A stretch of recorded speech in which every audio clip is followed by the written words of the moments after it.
Today we gather to explore the profound question of what it truly means to be human in an age dominated by artificial intelligence, or AI.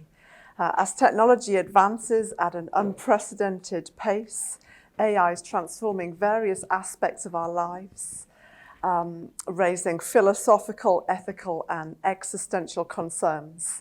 In this talk, we will delve into the essence of our humanity and reflect upon the implications of AI on our identity, our relationships, and the future of our species. So let us embark on this intellectual journey together and seek to understand what it means to be human in this evolving landscape of AI. Well, all of my words so far have not come from me. They have come from the AI chatbot, ChatGPT. You might have spotted a slightly wooden way in which I was speaking, but that was some of what I got when I typed into this search engine, what does it mean to be human in an age of AI? And ChatGPT very kindly provided me with a fairly comprehensive 4-section outline of what a talk on this topic could look like. And of course, this is just the tip of the iceberg. People are using ChatGPT to great advantage to write reports, to make press releases. University lecturers are already imploring their students not to use it to write their essays. And even Christian leaders are imploring pastors not to use it to write their sermons. You can type in, write me a sermon on John 3:16. And in 3 seconds, you have something that sounds coherent.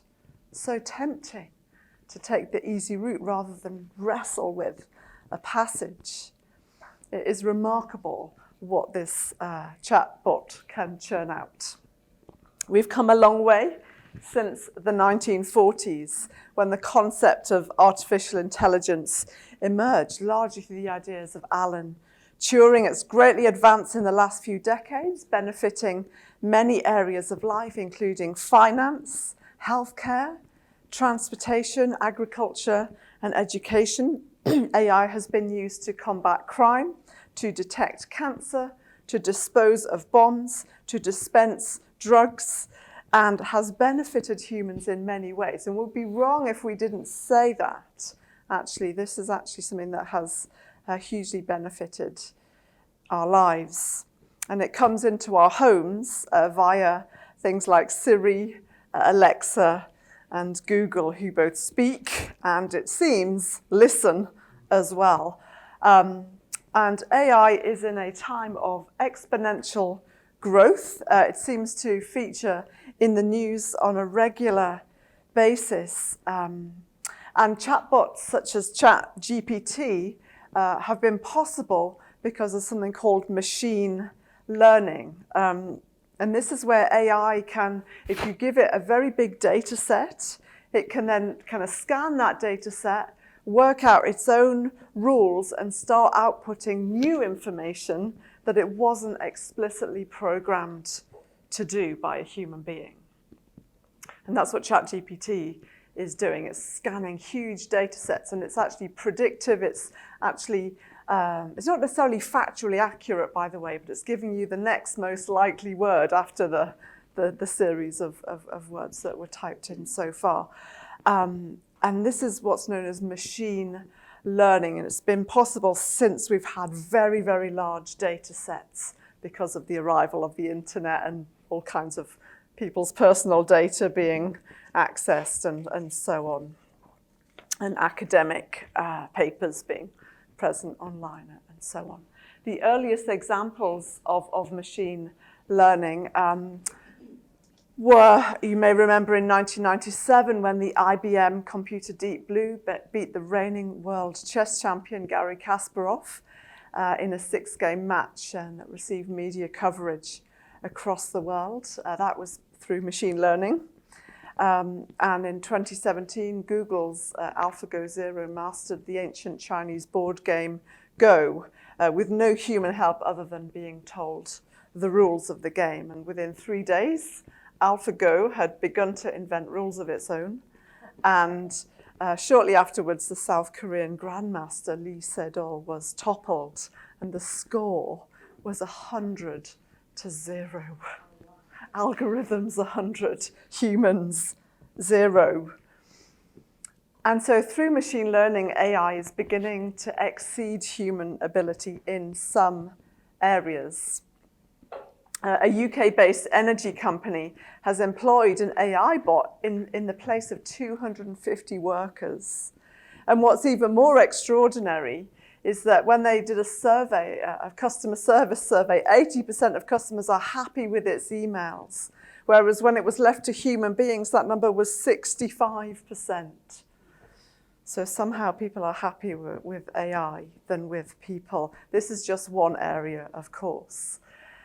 And so is it the case that humans are heading towards being outperformed by AI? What does that mean for us? What does the future look like? What does it mean to be human in an age of AI?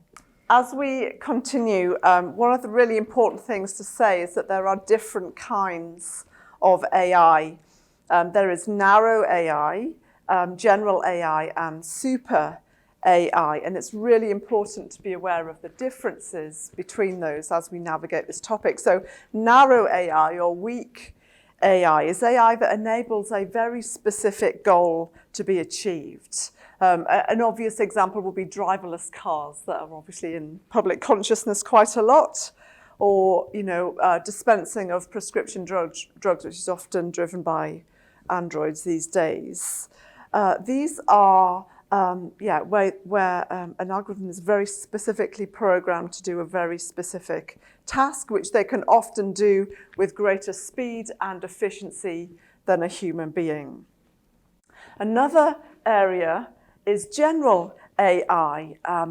This is where some people believe that eventually more advanced forms of AI will one day be possible. All of our AI currently resides in the category of narrow AI or weak AI. But because human beings are generalists, we're not just good at one thing, we're actually good at a ton of things. There are some that believe one day androids will be the same. They'll be able to do all of the different kinds of tasks that humans perform to the same ability as humans. And this is known as general AI or strong AI.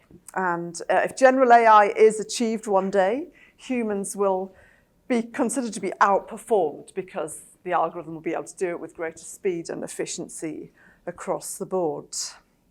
But we don't just stop at general AI. There are some that believe that there's such a thing as super AI that also lies in our future. And this is where humans may one day be completely superseded by ultra-intelligent machines. And this is referred to as artificial super intelligence, and this is not just comparable ability across the board, but AI superiority in all of the tasks that humans perform. Now, some proponents of this view, I'll come back to the singularity in a minute, is Max Tegmark. There are a few different proponents. He is a physicist, a cosmologist, and a machine learning researcher and president of the Future of Life Institute. And he's written a book called Life 3.0, and he distinguishes between 3 stages of development. Life 1.0 was the biological stage, where biology evolved its own hardware and software. And then he talks about life 2.0, the cultural stage, where the biology continues to develop, but humans develop these more sophisticated abilities like intelligence and the capacity to read and write. And this is very much shaped by cultural context, and it can adapt very quickly. And then he talks about life 3.0, which is the technological stage. He says the human life is good, but it's still fundamentally limited. A final upgrade is needed from carbon-based life to silicon-based life, in which humanity designs not just its own software, but also its own hardware. And so according to this view, humanity is not the end point. Human beings, Homo sapiens, are a stepping stone along the way, and eventually the singularity will be reached, the point at which machine capabilities exceed those of human beings. And he would say that Homo sapiens right now is life 2.0, maybe life 2.1 if we give it a bit of extra. But it's only a stepping stone to a more advanced life form, life 3.0. And Tegmark says this: "Yet despite the most powerful technology we have today, all life forms we know of remain fundamentally limited by their biological hardware. No one can live for 1 million years, memorize all of Wikipedia, understand all known science, or enjoy space flight without a spacecraft. None can transform our largely lifeless cosmos into a diverse biosphere that will flourish for billions or trillions of years, enabling our universe to finally fulfill its potential and wake up fully. All this requires life to undergo a final upgrade to Life 3.0, which can design not only its software, but also its hardware. In other words, Life 3.0 is the master of its own destiny, finally fully free from its evolutionary shackles." Similar comments have been made by other people like Ray Kurzweil, Yuval Harari, probably Elon Musk is very much bought into this whole ideology, it's important to say at this point. And of course, Hollywood has cashed in on this in many ways. I'm taking a very old example. There are lots of much more modern examples. A little fun fact about me, I did grow up on a diet of Arnold Schwarzenegger. Had an older brother who was often watching Terminator 2 when I got home from school. So it was just, it was just there. I'm just really familiar with the narrative and how it all goes. And anyway, this is a story about a man-made AI program that becomes self-aware and annihilates most of humanity. It was released in 1991. Judgment Day has passed us by. It was August the 29th, 2016. So sadly thankfully, that hasn't happened. No, I'm glad. I'm definitely glad. How should we make sense of this world of AI? Is this something that we should be afraid of happening? And actually, as we go through, hopefully it will become obvious that I don't think our biggest concern is that conscious androids one day rise up and take over the planet and wipe out human beings.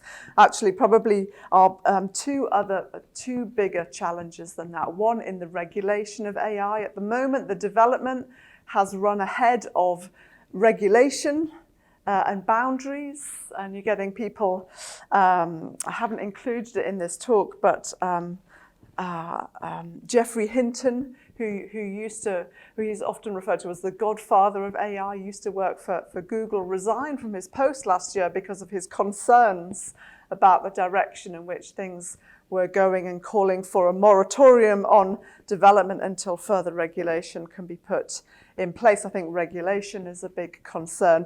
And in the area of human consciousness, a bigger concern will be in distinguishing between artificial consciousness, something that has the appearance of consciousness, and authentic human consciousness. And I think those will be our areas of challenge rather than Judgment Day. Now, the Turing test was developed by the mathematician Alan Turing in 1950 to measure the intelligence of an algorithm. You're probably familiar with this, where an algorithm and a human are anonymously both asked a series of questions, and if the level of depth of the questions from the algorithm can't be distinguished from the human, they are said to have passed the Turing test. And so I guess, according to Turing, in theory, algorithms could display human levels of consciousness. There are all kinds of examples of algorithms that have passed this test. A very early one back in 2014, a supposedly 13-year-old Ukrainian boy, Eugene Guzman, many others since then. And of course, today we're not far away from AI being able to mimic human behaviours, even more complex human behaviours like empathy, and even making ethical decisions. We have a friend in Oxford working on moral robots. What does that mean to kind of program robots to make ethical decisions? But philosopher John Searle came up with this famous thought experiment to make the point, just because an algorithm appears to be conscious does not necessarily mean that it is conscious. And his thought experiment was called the Chinese room. And he says the Turing test does not necessarily speak to consciousness. He asks us to imagine the following scenario. Imagine a person passing Chinese messages, welcome, to a person inside a closed room, a completely sealed room. The person inside of the room does not speak Chinese, but what they have is a book of Chinese symbols so that they can decode the message and they can send a reply back out. Now, there's only one person outside, not two. But to the person outside, it seems like the person inside speaks Chinese, but they don't speak Chinese. All they've learned to do is decode Chinese symbols, work out what it's saying, work out a reply, and send it back out. And he uses this thought experiment to make the point, just because an algorithm has the appearance of human qualities, the appearance of human consciousness, does not necessarily mean that it is conscious. And especially because all of our work in AI is still firmly within the narrow AI category. And information processing ability and human consciousness, the sense of self that we have, which we'll come to in a minute, are not the same thing. They're two very fundamentally different things. And the philosopher Philip Goff makes the point that ChatGPT is an unfeeling mechanism that has been trained on huge amounts of human-made data to generate content that seems like it was written by a person, but it doesn't consciously understand the meaning of the words it's spitting out. If thought means the act of conscious reflection, then ChatGPT has no thoughts about anything. And he's right. Or according to Professor John Lennox, who's written a brilliant book on this called 2084, which if you haven't read, I highly recommend. He says, the hype in this area is intensified by the fact that terms like neural networks, deep learning, and machine learning seem to imply the presence of human-like intelligence, when these terms essentially refer to statistical methods used to extract probable patterns from huge data sets. The human brain is not a protein nanotech computer. What a great sentence. Now, you might be wondering, I've started using this phrase, consciousness. What do I even mean by that? What do we, when we say human beings are conscious but algorithms are not, what do we even mean by that? Well, what we mean is that each of us has an inner reality. There's a you. Or as Thomas Nagel said, there's something that it is like to be you. And there's something that it is like to be me. And by that, he means we are conscious beings. We have an inner reality, a stream of consciousness, if you like. And we don't just have a brain. One of the narratives out there is that we are just our brains. And if we are just our brains, then in theory, human consciousness will be replicable artificially. But the reality is we don't just have a brain. I mean, we do have a brain, thankfully, with all of its neurons and electrical activity and synapses and chemicals. But we also have a mind with all of its thoughts and feelings and emotions and memories and decisions. And the question is, how do you get from non-conscious neurons to the conscious human mind? And this is known as the mind-brain problem. Not a new problem. It has stumped people for many centuries. It was discussed in the ancient world as well. But the belief that AI will eventually become conscious, you need to know this rests more on philosophy and worldview than on what is currently possible with science and technology. the influence of worldview on these things. It originates from the belief that man is a machine, to quote B.F. Skinner, and that people are their brains, or as the late Professor Sir Colin Blakemore, Emeritus Professor of Neuroscience at Oxford University, very esteemed neuroscientist, said this in the 1970s, that the human brain is a machine which alone accounts for all of our actions, our most private thoughts, our beliefs. All of our actions are the product of the activity of our brains. Now, that is not a scientific statement. That is a philosophical statement made by a scientist. And this is actually happening all of the time. And actually to say that is a little bit like saying mind and brain are the same thing, which is a bit like saying mind is brain. Mental states are, in fact, brain states. And if human beings are just their brains, then conscious experience is purely material and in theory can be generated artificially at some point in the future. And so maybe it comes down to the question, well, is human consciousness just brain activity? Well, I want to persuade you that no, that is not the case. So there's hope for us. These are two very different things entirely. Mind and brain, conscious mind, human brain, two very different things. That's why I spent quite a bit of time writing a book on this called Am I Just My Brain? If you're interested. Imagine, well, maybe you've had one of these. I'm yet to go to the bar to get one to supplement me kind of halfway through the morning. But imagine that the materialists are correct and we live in an entirely material universe. And so all you have to go on is material descriptions, physical descriptions. Describe to me the smell of coffee. And you might offer me the chemical structure of caffeine, which is very elegant and beautiful, but it doesn't get me any closer to the smell of coffee. Or you might offer me the physiology as I drink this coffee and digest it. And that, again, would be some very elegant physiology, but it doesn't get me any closer to the smell of coffee. If you want to understand the smell of coffee, what do you need to do? You need to smell it. There's actually no other way to access that phenomenon. And this is an example of a quail in the singular or in its plural, qualia. And qualia are qualitative experiences that are impossible to describe physically. Impossible to describe physically. And I guess the biggest qualia of all is the qualitative experience of what it is like to be you.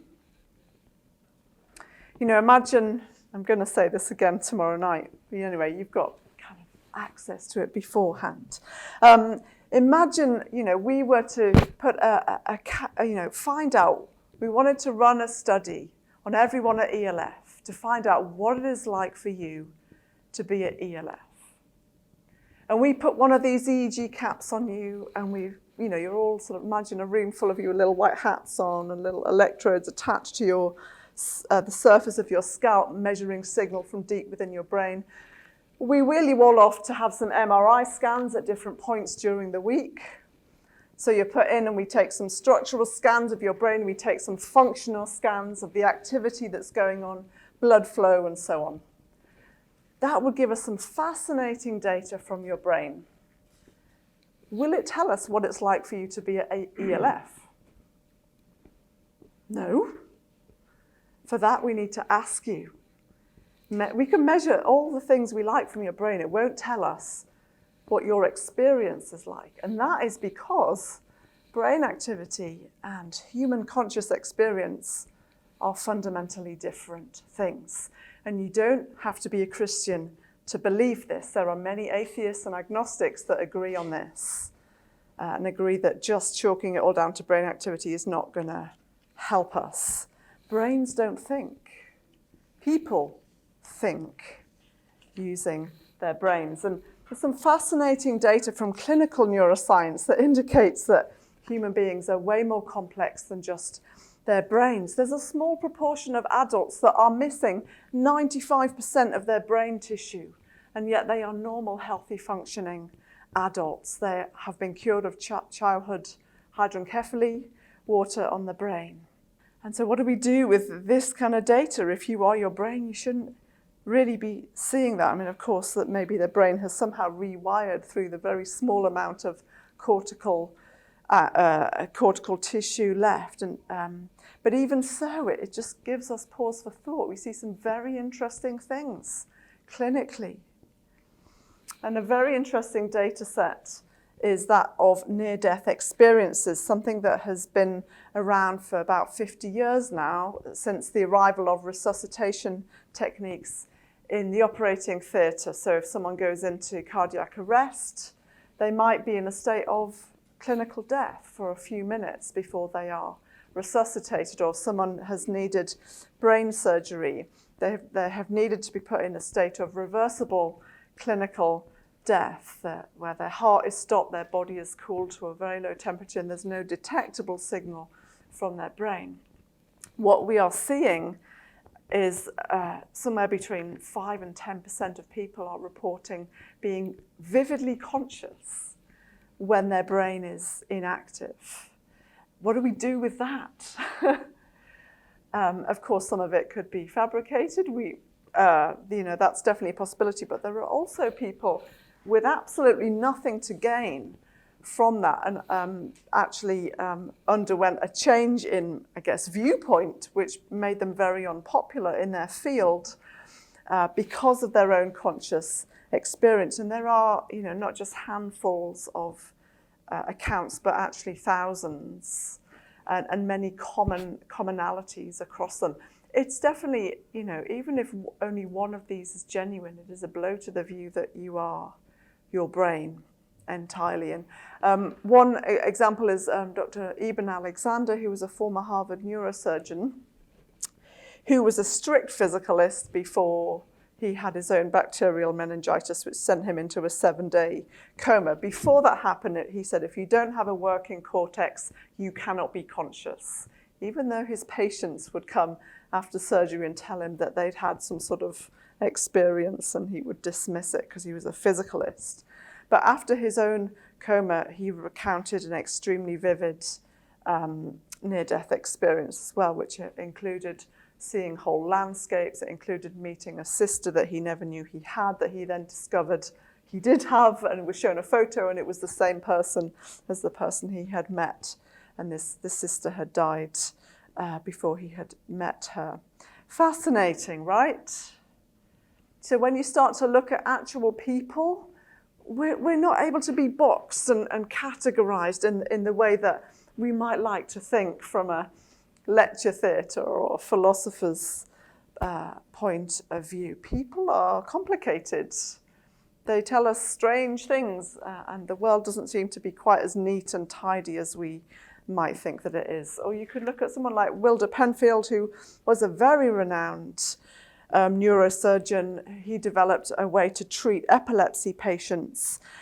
He founded the Montreal Neurological Institute, and the way that he treated epilepsy patients was to expose the skull, which you can do in an awake patient, and stimulate different areas to try and find the area that was generating the excessive electrical activity causing the fits.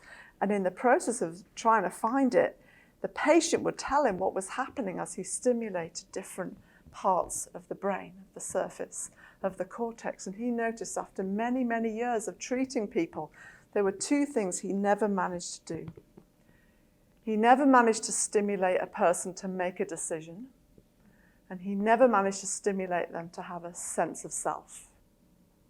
Those things seemed to supersede the kind of electrical processes. And he said, for my own part, after years of striving to explain the mind on the basis of brain action alone, I've come to the conclusion that it's simpler and far easier to be logical if one adopts the hypothesis that our being does consist of two fundamental elements. And actually, as we look at the Bible, we see also a complex description of human beings. A picture of complexity, that in Genesis 2:7 we see the Lord God formed a man from the dust of the ground and breathed into his nostrils the breath of life, and the man became a living being. Dust being the physical matter, breath being, the Hebrew there being neshama or ruach, which is spirit or breath. And interestingly, the product of dust plus breath is a living nephesh. And what is nephesh? That's the Hebrew word for soul. We need to rediscover a Hebrew notion of soul, a biblical notion of soul. It's not this immaterial part of us that floats off to heaven. Soul is integrated with the physical in a biblical framework. We've taken on Platonic Gnosticism, dualism, to too great a degree. We're going to look at what does it actually mean to be human, and what does that mean for what will and may not be possible using AI. Now, so much of the conversation around AI uses the language of efficiency and productivity and accuracy in performing sets of tasks. That's actually kind of the kind of conversation and domain that we're in. But is what it means to be human reducible to our ability to perform tasks at all?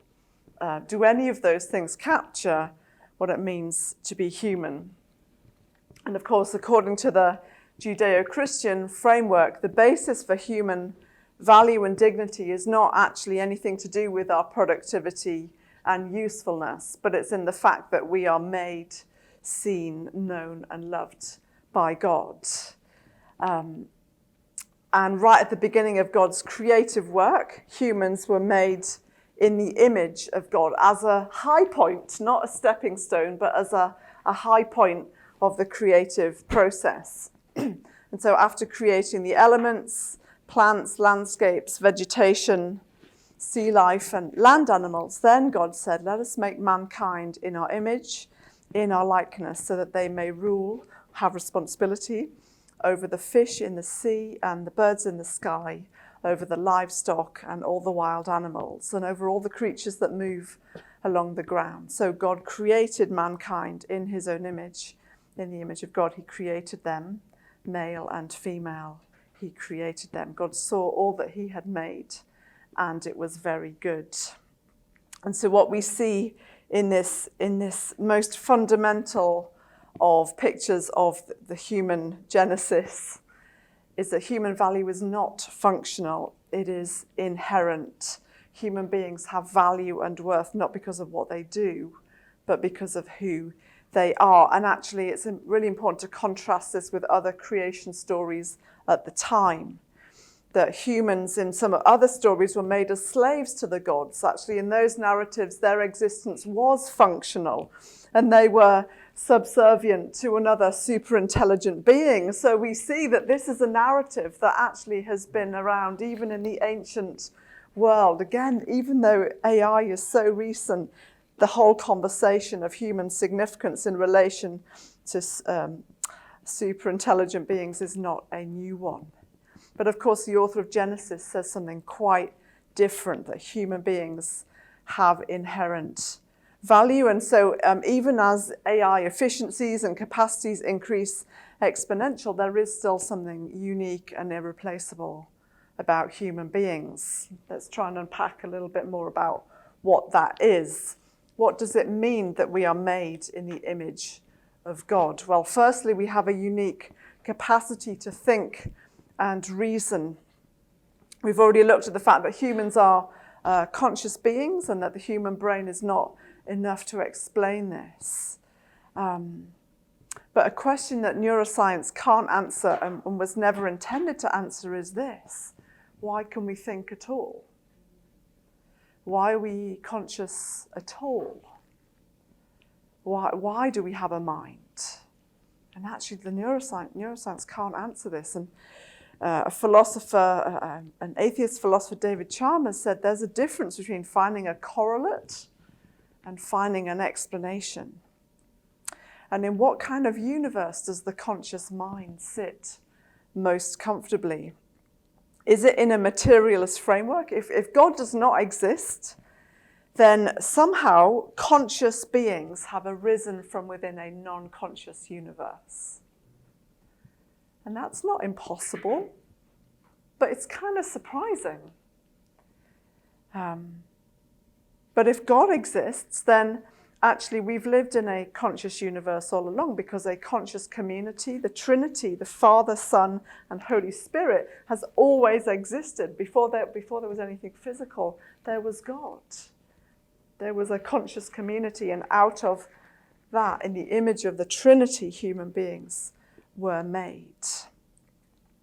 And as George Vald puts it, he says, mind, rather than emerging as a late outgrowth in the evolution of life, has existed always as the matrix, the source and condition of physical reality, that the stuff of which physical reality is constructed is mind stuff.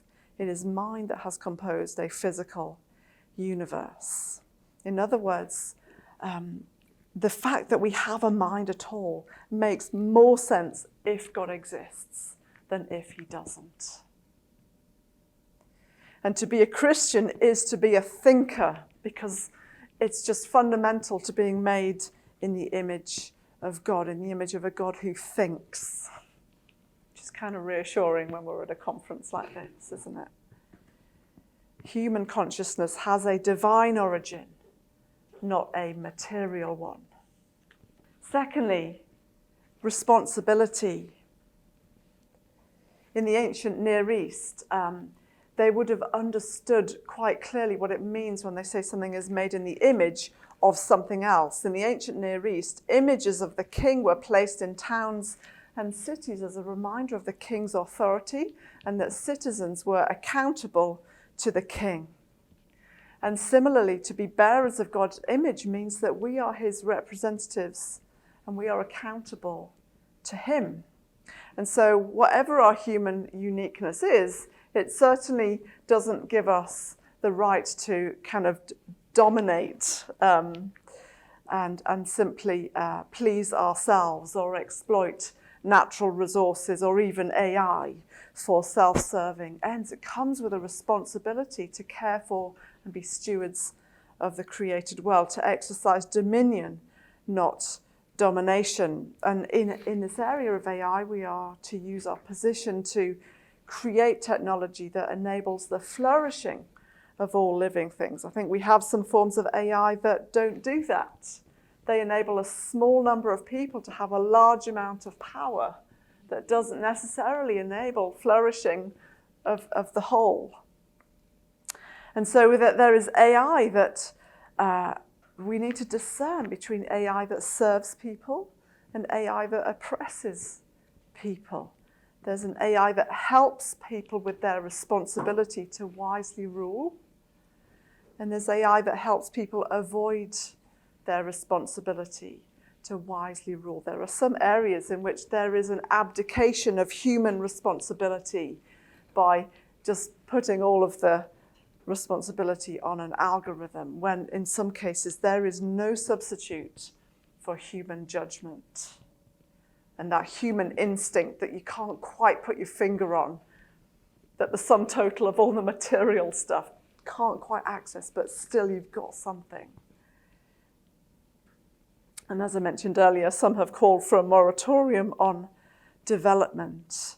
And that might be a good example right now of what taking responsibility looks like, to allow regulation to catch up. And then finally, relationality.